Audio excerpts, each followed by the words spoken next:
welcome on stage from the European Commission, the Director of Aviation at DG Move. Ladies and gentlemen, please welcome Filip Cornelis. Thank you, Filip. Thank you. So, very good morning, ladies and gentlemen. I'm very happy to be here today. I want to thank the organizers for organizing the event in such a great place, in the city of Amsterdam, that has long been a symbol of innovation and openness, and particularly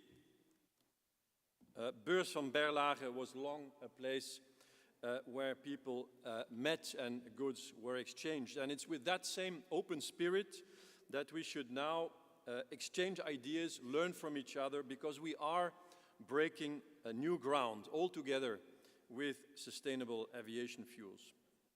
But let's start from the beginning. Aviation is one of Europe's greatest success stories. Transport represents about 5% of European GDP. It connects people, economies, cultures. And over the last 30 years, we have created the most competitive, far-reaching single market for aviation in Europe. Aviation has been a crucial enabler also for European citizenship, by bringing people, businesses, and cultures ever closer together. It's a key lever to lift Europe's wealth and well-being. But there is no room for complacency. We must keep up the pace of transformation to meet future challenges. At the European Commission, we want to be a partner in this. The new political mandate of the von der Leyen Commission gives us all a clear direction of travel: competitiveness, innovation, strategic autonomy and defense, and sustainability. Those are all very much applicable to a sector like aviation. The Competitiveness Compass and the Clean Industrial Deal that were adopted earlier this year, they have set the path for the EU for this transformation, and aviation will also play its part in this story. Those new strategic directions of the European Commission explore in particular how we can reconcile the need for decarbonization with the imperative of protecting and developing our competitiveness. How to benefit from the green transition in terms of new jobs, innovation, sustainable and strategic autonomy, and also simplification and reducing red tape is a key priority for this college in support of competitiveness. Europe can and must remain a global leader in aviation, with the most modern aircraft, the most advanced SAF technologies, and innovative ATM technologies. All, of course, underpinned by robust, transparent, and well-functioning markets, including carbon markets. Aviation finds itself at the beginning of the most profound modernization process of its history, leading up to its contribution to climate neutrality by 2050, building on the 4 pillars of the basket of measures: aircraft, fuels, navigation, and market-based measures. And to keep aviation strong, we must reduce the current reliance on fossil fuels. That is evident. Our dependence on those fuels also makes Europe vulnerable in geopolitical terms, economic terms. So what is our response? Our response should be more Europe, more single market, more scale. So we have built our SAF policy on 3 key principles: stability, predictability, clarity. And we have the ambition to radically change the way that energy in aviation is produced and sourced. We have laid down a roadmap for the next 25 years with ReFuelEU Aviation, creating a legal framework that is clear, simple, and stable for the next 25 years. ReFuelEU Aviation supports the production of SAF and eSAF in Europe with clear and stable rules. And the regulation is in many ways a world first. We've gone very far, but we are not resting and will keep working to improve, enhance the rules. But allow me to say loud and clear here today that the mandates are here to stay. The EU is firmly committed to the direction that we have taken with an increased uptake of SAF. So we call on all actors to embrace those targets and to work towards the delivery of ReFuelEU Aviation objectives. Kicking the can down the road will certainly not help anyone, but it would create a gap that will be more difficult to catch up later. Moreover, let's not forget that SAF is not only about decarbonization. With the right conditions, SAF has a great potential to improve Europe's strategic autonomy, energy diversification, and to create a new source of competitiveness, jobs, and high-tech innovation. We can observe that the big states around the globe are very much interested in benefiting from SAF production. I'm happy to say that we can project that the EU's biofuel production capacity will exceed the minimum shares for sure from now until 2034. We will also strive to further simplify and digitalize the reporting and all possible processes, further facilitating your daily lives and work. In parallel, we are also closely monitoring market developments on SAF. We hear complaints about untransparent pricing, for example.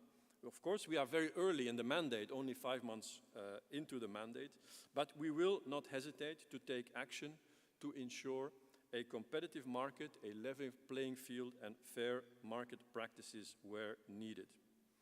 We also know that we need more targeted action for eSAF, where we do see some market failures for this segment to really kick off. And that is the main reason behind the upcoming Sustainable Transport Investment Plan. As announced in the Competitiveness Compass,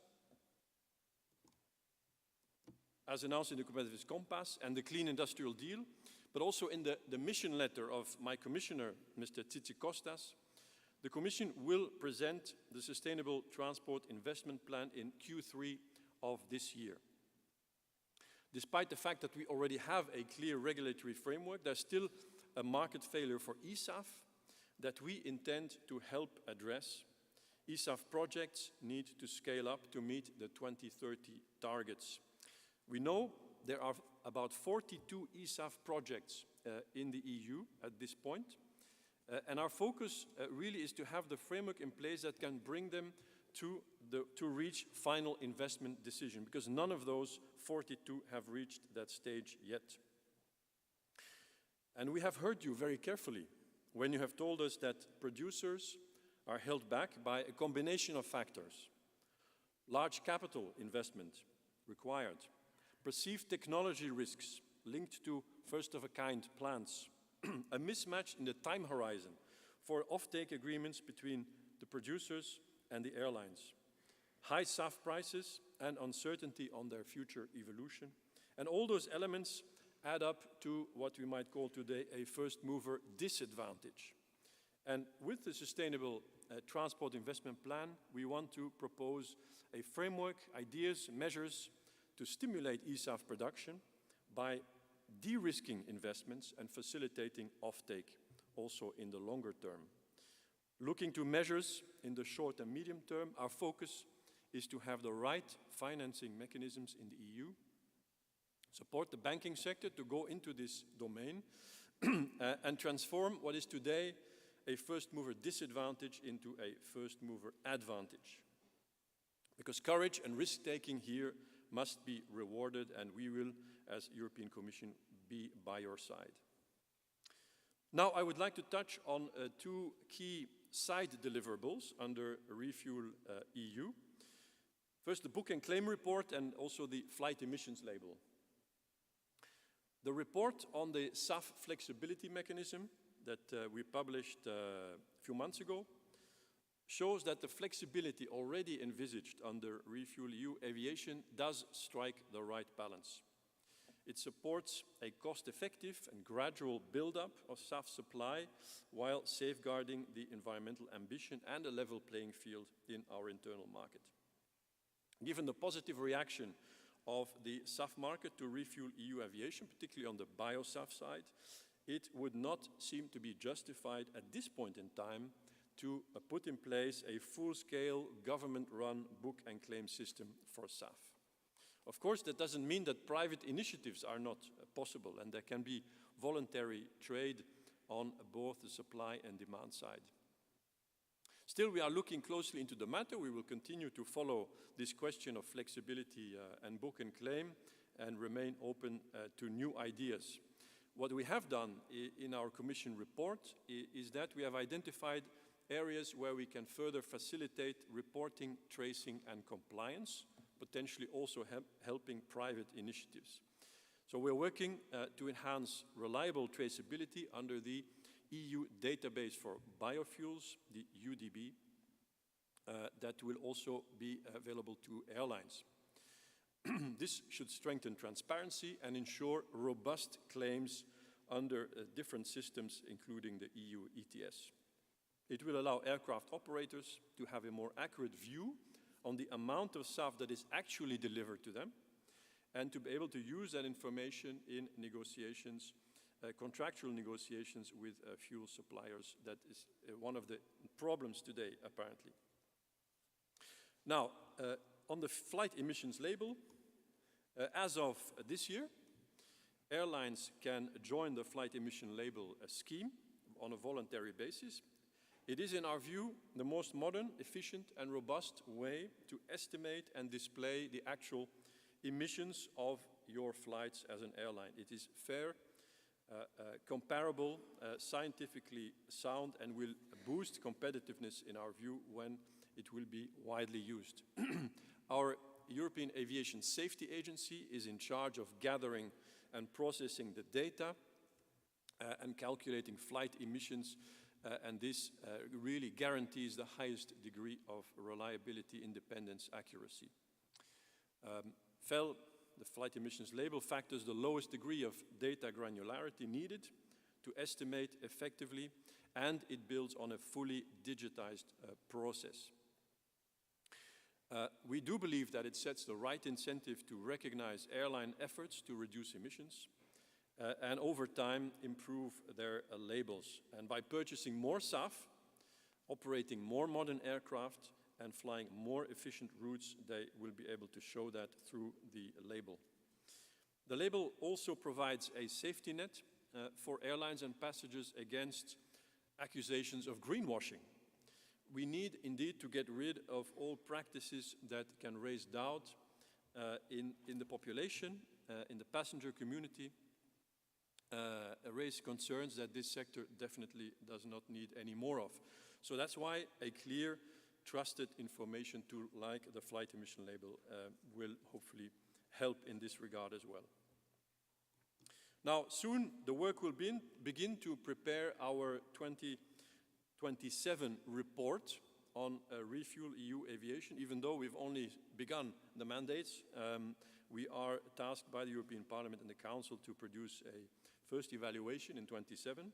And this report will draw on ongoing implementation work, obviously. And I would like to use today's platform to reassure you that the Commission is not considering any measure that could undermine the credibility of our mandates or that could increase investment risk. We are convinced the current level of ambition is feasible, is realistic. And I reiterate once again, the mandates are here to stay, despite rumors that are spread sometimes. Investments need regulatory certainty, a stable framework that is supportive, notably, of the early movers, and this is granted with the existing EU policy. Now, we will, of course, in that report assess the functioning of our regulation, the functioning of our mandates, see whether there are barriers or red tape that can be cut, and we will leverage the large amount of intel about the EU SAF market that we will have gathered by then together with EASA. Also, what we will learn from the ongoing study on carbon leakage and the various actions on the Union database and on the flight emission label will be taken on board in that evaluation of our policy. And of course also what we hear from the industry and from our member states. That being said, our SAF targets are realistic and feasible. We will stay on course and stick to the agreed targets. Our efforts should be devoted on their realization and implementation. Now, last but not least, the EU will continue to lead also by example on the world stage. The transition to SAF will be most successful if it is embraced collectively across all regions in the world, and it's good that this conference travels around the world as well to pass that message. Our EU-level actions will therefore continue to go hand in hand with efforts at the International Civil Aviation Organization, ICAO. This is critical, not just to reduce global emissions, but also to ensure a level playing field for our airlines and to increase our energy resilience collectively. This year, we will have the 42nd session of the ICAO Assembly in September, October, and it will be an opportunity to reaffirm our commitment to CORSIA, but also to build on the ICAO global framework on SAF, and to make progress on SAF financing initiatives such as the ICAO Finvest Hub. We will, as EU, also continue to support financially many third countries through assistance, capacity building and training, including through the ICAO program that is called ACTSAF. We are active in Africa, but not only in Africa. And we will continue to invest expertise to keep the regime, the SAF regime, at global level up to date. Ladies and gentlemen, let me finish by saying that we in the European Commission believe in aviation more than ever. We believe in SAF and eSAF as the most powerful tool in our toolbox to decarbonize aviation and to make our union energy independent, to boost our autonomy and security, and to allow for the continued growth of aviation. We welcome your thoughts and ideas for the Sustainable Transport Investment Plan. We are all ears in the next weeks and months. We do have a clear direction of travel. We will remain pragmatic, but also ambitious on the path to get to the ending point, as all of you are, I'm sure. So let's break that new ground together to transform flying for the future. I'm looking forward to listening to you all today. Thank you very much for your attention.